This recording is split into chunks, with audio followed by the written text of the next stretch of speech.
Hello everyone, let's share knowledge in સ્ટેટસની અંદર આજે આપણે એક એવી નાની એવી શોર્ટ ટ્રીક શીખી લઈએ કે જેમાં આજે આપણે ખાલી સમેશનવાળી એટલે કે ટોટલ એનો સરવાળો કેટલો થશે એ જાણવા માટેની એક ટ્રીક લઈ લઈએ.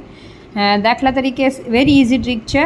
અહીંયા આવી રીતે આપણે તમને દાખલાઓ આપી દીધા હોય કે 1 + 2 + 3 વત્તા કરીને 10 સુધીની સંખ્યા હોય તો એનો આન્સર શું આવે.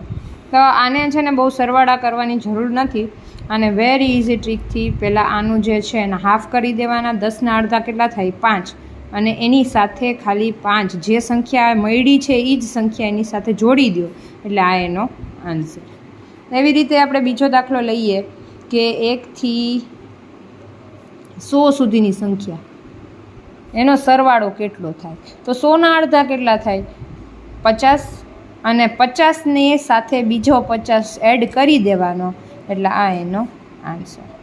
વેરી ઇઝી ટ્રીક છે અને બધાને યાદ રહી જાય એવી પણ ટ્રીક છે. પછી એવી રીતે આગળ ગમે તે શૂન્ય મૂક્યા કરો કંઈ ફરક પડે નહીં. અહીંયા 1000 છે તો 1000ના હાફ કેટલા થાય? 500. 1000ના અડધા 500 થાય અને બીજા 500 એડ કરી દો એટલે આ એનો આન્સર.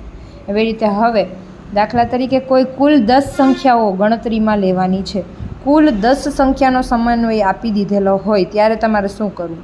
દાખલા તરીકે અહીંયા 27 + 28 + 29 + 30 + 31 + 32 + 33 1 2 3 4 5 6 7 34 35 અને 36. ગણીએ 1 2 3 4 5 6 7 8 9 ને 10. આ 10 સંખ્યાનો સમન્વય હોય ત્યારે એને સરવાળો કરવા જવાનું છે નહીં. આની અંદર ખાલી આગળની પહેલી સંખ્યા છે એમાં 4 ઉમેરી દેવાના. 4 ઉમેરી અને લાસ્ટમાં 5 મૂકી દેવાના. 4 ઉમેરીને લાસ્ટમાં શું મૂકવાનું છે? 5. તો 27 ને 4, 27માં 4 ઉમેરો તો કેટલા થાય? 28 29 30 ને 31. તો 31 મૂકી દીધા અને બાજુમાં 5 મૂકી દીધા એટલે આનો જવાબ આવશે 315. એવી રીતે કુલ 10 સંખ્યાનો સરવાળો કરવાનો હોય ત્યારે હંમેશા એને નાનામાં નાની સંખ્યા છે એમાં 4 ઉમેરી અને બાજુમાં તમારે 5 મૂકવાના છે. આ રીતે એનો આન્સર મેળવી શકાય.